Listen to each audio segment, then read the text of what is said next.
A week and a half ago, Russia called their ambassador from Washington in response to President Biden's labeling Russia with war crimes.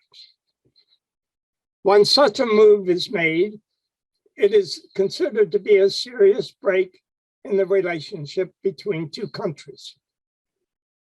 Of course, in our modern age communications and transportation, in many ways, the ambassador is almost just a ceremonial figurehead, since the Secretary of State or Foreign Ministry can now hop on a plane to deal with the more serious problems which may arise anywhere in the world. But in general, the ambassador retains a day-to-day role as representative of a country and head of the consulate operations. Regardless of their functions, they become extremely important, for they are a physical representation of their country to the people of a foreign land. In many ways, how a country is perceived among the people within the foreign country is formed by the actions and the lives of their ambassador. Therefore, it is extremely important for him or her to give the right perception by how they live and act, as for they are living on a stage to be seen and judged along with the country they represent. With this being said, our impression of an ambassador may be far different from what was considered in bygone years, when worldwide knowledge to make decisions in diplomacy was an absolutely necessity in who was appointed to be in that position. Ambassadors were very special people who lived as true representatives of their nation and could speak in behalf of its fundamental thinking, agenda, values, as well as being able to negotiate. For example, Benjamin Franklin was our first ambassador to France. He not only was able to identify with and appreciate the French people, but also was able to negotiate with the government for that new government of our nation.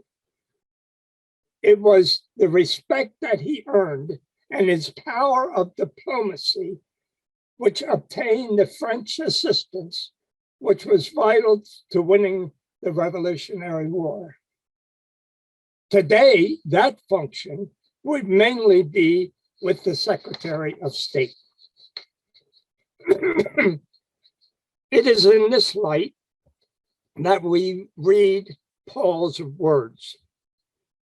He stated, "So we are ambassadors for Christ, since God is making his appeal through us." Just as a political ambassador speaks in behalf of his or her government, so too, as ambassadors for Christ, we are the instrument which God reveals himself to others.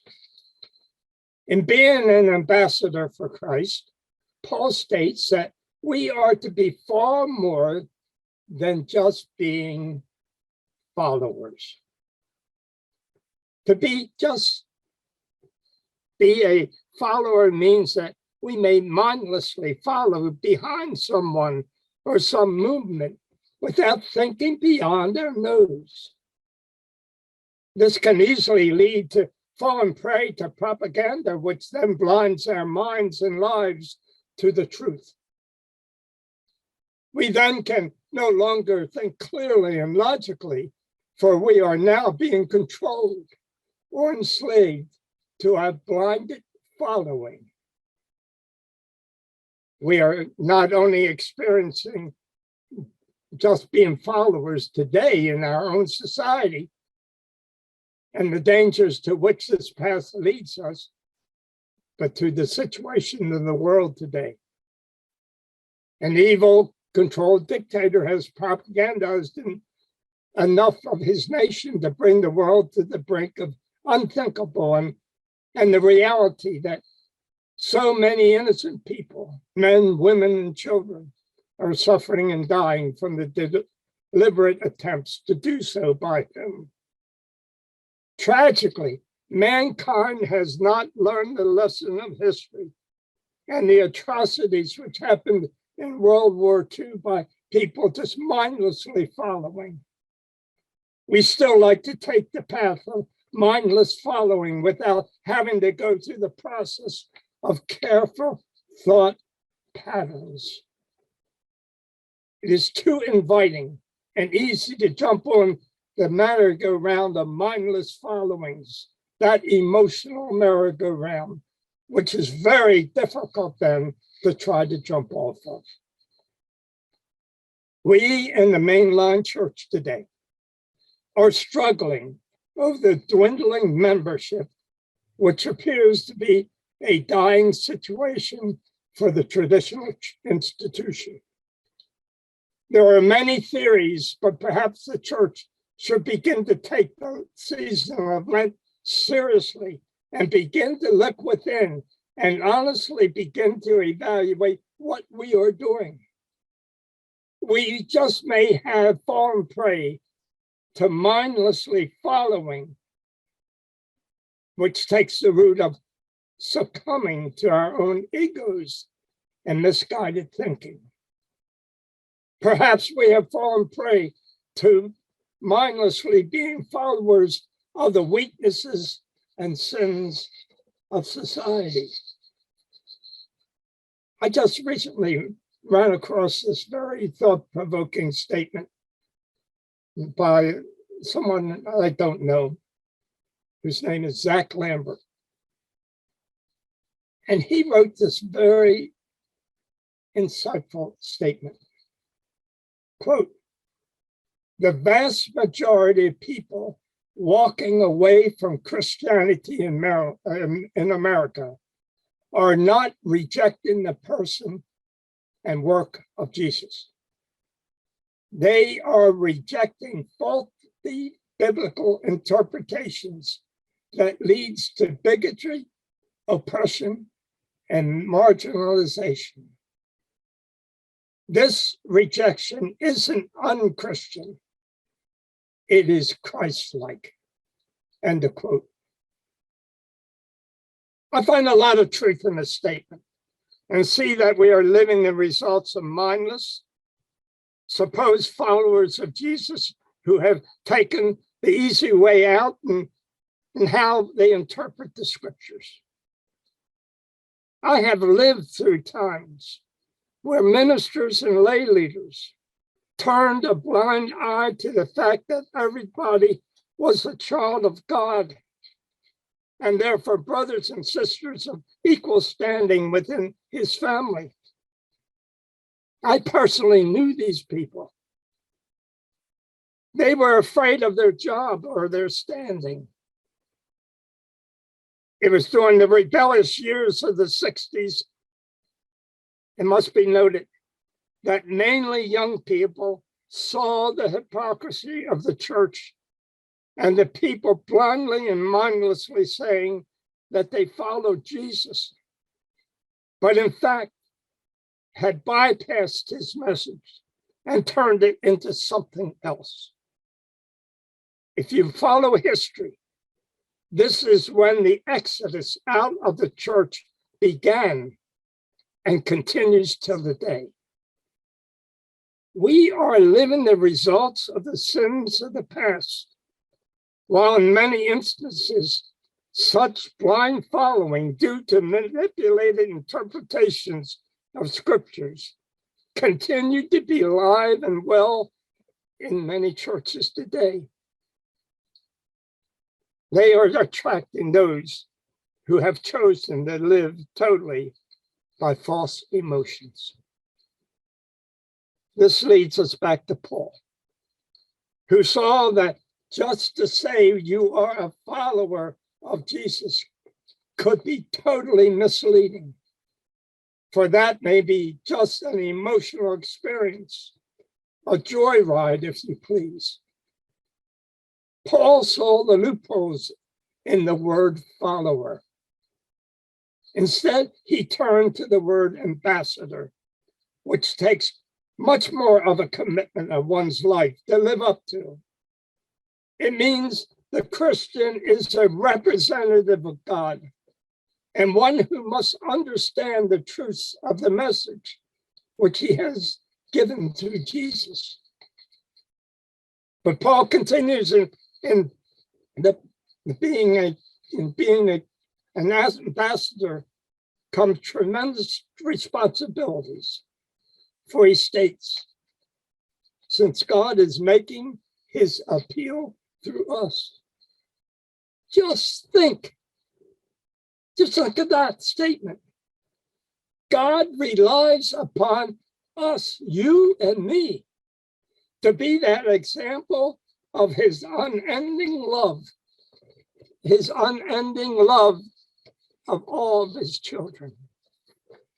He is directly pointing his finger to us to answer this call of ambassadorship. It is no mindless emotional call in which we can carve out our own message, but it is a life that lives the truths of God's message of love and forgiveness. It is a life which, regardless of the circumstances or the repercussions, we stay true to representing Jesus' life and message.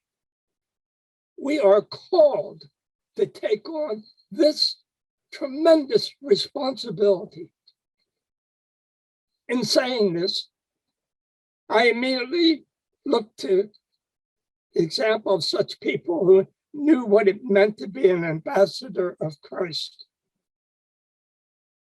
Several years ago during Lent, we studied the life of Dietrich Bonhoeffer.